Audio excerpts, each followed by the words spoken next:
sampah metabolisme, bisa juga berisi radikal-radikal bebas.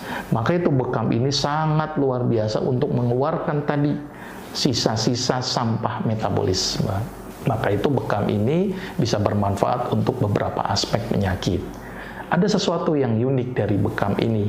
Bekam tidak hanya mengeluarkan yang hidrofilik, tetapi juga lipofilik. Berbeda dengan ginjal.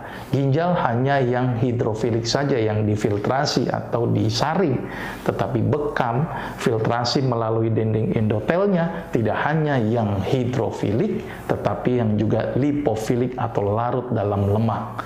Maka itu kenapa bekam bagus untuk menurunkan kolesterol. Bekam sangat bagus untuk menurunkan tensi, karena tadi cairan interstisial banyak yang keluar. Bekam juga bagus untuk menurunkan asam urat. Bahkan ketika bekam, nah ini yang cukup unik, terjadi respon inflamasi.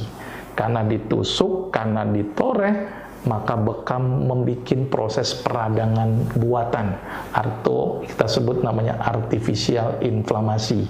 Jadi peradangan yang dibuat. Karena dibikin radang, maka menyebabkan respon imun menjadi berespon. Makrofag jadi aktif, monosit keluar, sel mas mengeluarkan histamin, dan mengeluarkan sitokin-sitokin karena dibikin peradangan lokal. Maka itu bekam sangat bagus untuk meningkatkan respon imun. Selain itu juga, ternyata bekam tidak hanya tadi sebatas meningkatkan respon imun. Ternyata setiap ada yang luka, ya, maka akan terjadi produksi yang namanya nitrit oxide. Nitrit oxide ini berperan untuk apa? Vasodilatasi pembuluh darah. Jadi pembuluh darahnya pun juga menjadi melebar, gitu ya. Di samping itu juga bekam juga mengeluarkan radikal bebas. Maka itu bisa mereduksi radikal bebas yang dihasilkan dari dalam tubuh. Jadi kesimpulannya adalah bekam sangat luar biasa dari sisi ilmiah. Ada satu lagi yang cukup menarik, ternyata aktivasi endorfin. Dengan rangsang nyeri, maka endorfin di otak menjadi keluar karena untuk menghambat substansi P yang dihasilkan dari nyeri, ditambah lagi ada sel keratinosit yang memproduksi beta endorfin.